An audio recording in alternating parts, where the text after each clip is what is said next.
2-3 दिन से हवाई जहाज स्याह उकाबों की तरह पर फैलाए चुपचाप फिजा में मंडरा रहे थे, जैसे वो किसी शिकार की तलाश में हों।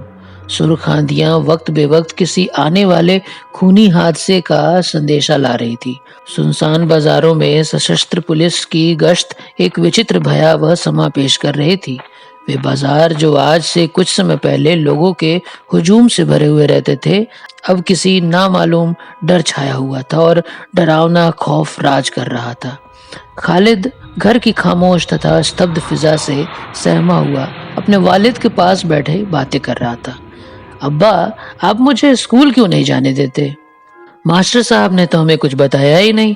वो तो कल कह रहे थे कि जो लड़का आज स्कूल का काम समाप्त कर अपनी कॉपी नहीं दिखाएगा, उसे कठोर सजा दी जाएगी।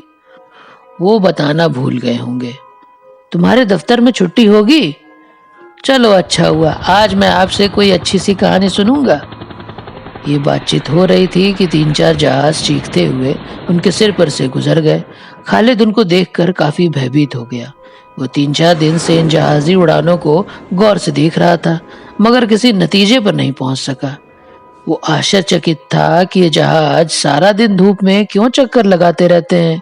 वो उनकी प्रतिदिन की गतिविधि से सख्त तंग आकर कहने लगा, अब्बा, मुझे इन जहाजों से सख्त खौफ महसूस हो रहा है।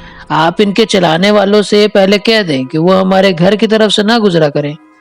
खौफ? कहीं मूर्ख तो नहीं हो गए खालिद? अब्बा, ये जहाज खौफनाक है। आपको नहीं मालूम ये किसी न किसी रोज हमारे घर पर गोला फेंक देंगे। कल सुबह मामा अम्मीजान से कह रही थी कि इन जहाज वालों के पास बहुत से गोले हैं। अब्बा, यदि इन्होंने इस किस्म की कोई शरारत की तो याद रखो, मेरे पास एक बंदूक है, वही जो आपने मुझे पिछली ईद पर लाकर दी थी। खालिद के अब्बा ने अपने लड़के की गैर मामूली हिम्मत पर हंसते हुए कहा, मामा तो मूर्ख है। मैं उससे कहूंगा कि वो घर में ऐसी बातें क्यों करती है। भरोसा रखो, वो ऐसा नहीं करेंगे। अपने वालिद से रुखसत होकर खालिद अपने कमरे की ओर चला गया तथा हवाई बंदूक निकाल कर निशाना लगाने का अभ्यास करने लगा, ताकि उस दिन जब हवाई जहाज गोले फेंके तो उसका निशाना चूक न जाए और वो पूरी तरह बदला ले सके। काश प्रतिशोध का यही नन्हा जज्बा हर शख्स में उत्पन्न हो जाए। इसी अरसे में जबकि एक नन्हा बच्चा अपना बदला लेने की चिंता में डूबा हुआ तरह तरह के मंसूबे बना रहा था, घर के दूसरे हिस्से में खालिद का अब्बा बीवी के पास बैठा हुआ मामा को हिदायत कर रहा था कि वो आगे से घर में इस प्रकार की कोई बात ना करे जिससे खालिद को दहशत हो। मामा को और बीवी को इस तरह की ताकीद करके वो अभी बड़े द्वार से बाहर जा रहा था कि खालिद एक भयानक सूचना लेकर आया कि शहर के लोग बादशाह के मना करने पर भी शाम के करीब एक आम जलसा करने वाले हैं और ये उम्मीद की जा रही है कि कोई न कोई दुर्घटना जरूर होगी। खालिद का अब्बा ये सूचना सुनकर खौफजदा हुआ। अब उसे विश्वास हो गया कि माहौल का गैर मामूल सुकून, जहाजों की उड़ान, बाजारों में सशस्त्र पुलिस की गश्त, लोगों के मुंह पर उदासी का आलम और खूनी आंधियों की आमद किसी डरावने हादसे के आसार थे। वह हादसा किस किस्म का होगा, यह खालिद के अब्बा की तरह किसी को भी नहीं पता था। बाहर जाने के ख्याल को तर्क करके खालिद का अब्बा अभी वस्त्र भी नहीं बदल पाया था कि जहाजों का शोर तेज हुआ। वो सहम गया। उसे लगा जैसे अनेकों इंसान एक सी आवाज में दर्द की हालत से करा रहे हैं। खालिद जहाजों का शोरगुल सुनकर अपनी हवाई बंदूक संभालता हुआ कमरे से बाहर दौड़कर आया और उन्हें गौर से देखने लगा, ताकि वो जिस समय गोला फेंकने लगे तो अपनी हवाई बंदूक की सहायता से उन्हें नीचे गिरा दे। इस समय इस 6 साल के बच्चे के चेहरे पर दृढ़ निश्चय के लक्षण प्रकट हो रहे थे, जो कम हकीकत बंदूक का खिलौना हाथ में थामे एक बहादुर सिपाही को शर्मिंदा कर रहा था। मालूम होता था कि वह आज इस वस्तु को, जो उसे अरसे से खौफजदा कर रही थी, मिटाने पर तुला है। खालिद को देखते देखते एक जहाज से कुछ वस्तु गिरी, जो जहाज के छोटे छोटे टुकड़ों के समान थी। गिरते ही वे टुकड़े वायु में पतंगों के प्रकार उड़ने लगे। इनमें से कुछ खालिद के मकान की छत पर भी गिरे। खालिद भागता हुआ ऊपर गया तथा कागज उठाकर अपने वालिद के निकट ले गया। अब्बा जी, मामा सचमुच झूठ कह रही थी। जहाज वालों ने तो गोली के बजाय ये कागज गिराए हैं। खालिद के बाप ने वह कागज लेकर पढ़ना आरंभ किया तो रंग जर्द हो गया। होने वाले हादसे की तस्वीर अब उसे स्पष्ट तौर पर नजर आने लगी। उस इश्तिहार में साफ तौर पर लिखा था कि बादशाह किसी को जलसा करने की आज्ञा नहीं देता और अगर उसकी मर्जी के खिलाफ कोई जलसा किया गया तो अंजाम की जिम्मेदार खुद जनता होगी।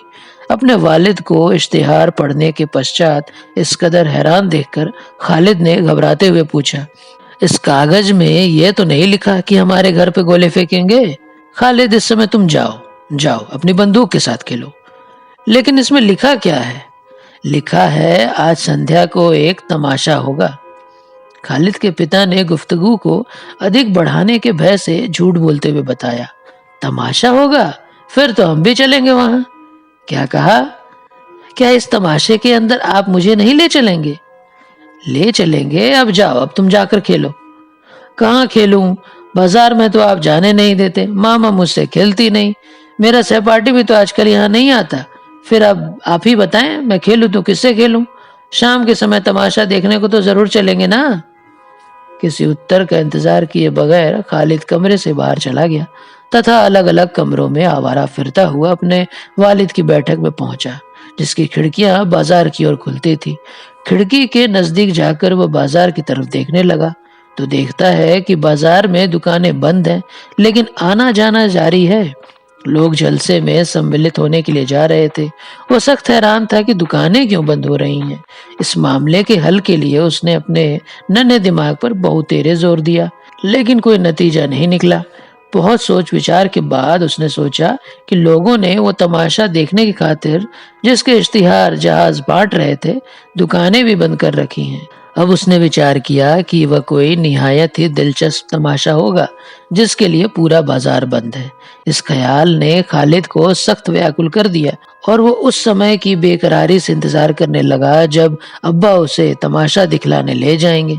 समय गुजरता गया, वह खूनी घड़ी नजदीक आ गई। तीसरे पहर का समय था। खालिद, उसका बाप और माँ आंगन में खामोश बैठे एक दूसरे की ओर खामोश निगाहों से ताक रहे थे। हवा सिसकियां भरती हुई बह रही थी। तड़ तड़ की आवाज सुनते ही खालिद के पिता के चेहरे का रंग कागज की तरह सफेद हो गया। जबान से कठिनाई से इतना ही कह सका, गोली। खालिद की माँ भयातरीक से एक अल्फाज भी मुंह से न निकाल सकी। गोली का नाम सुनते ही उसे ऐसा प्रतीत हुआ जैसे उसकी छाती में गोली उतर रही है। खालिद इस स्वर को सुनते ही अपने वालिद की अंगुली पकड़कर बोला, अब्बा जी चलो चले, तमाशा तो आरंभ हो गया है। कौन सा तमाशा? खालिद के पिता ने अपने खौफ को छुपाते हुए कहा, वही तमाशा जिसके इश्तिहार आज सुबह जहाज वाले बांट रहे थे।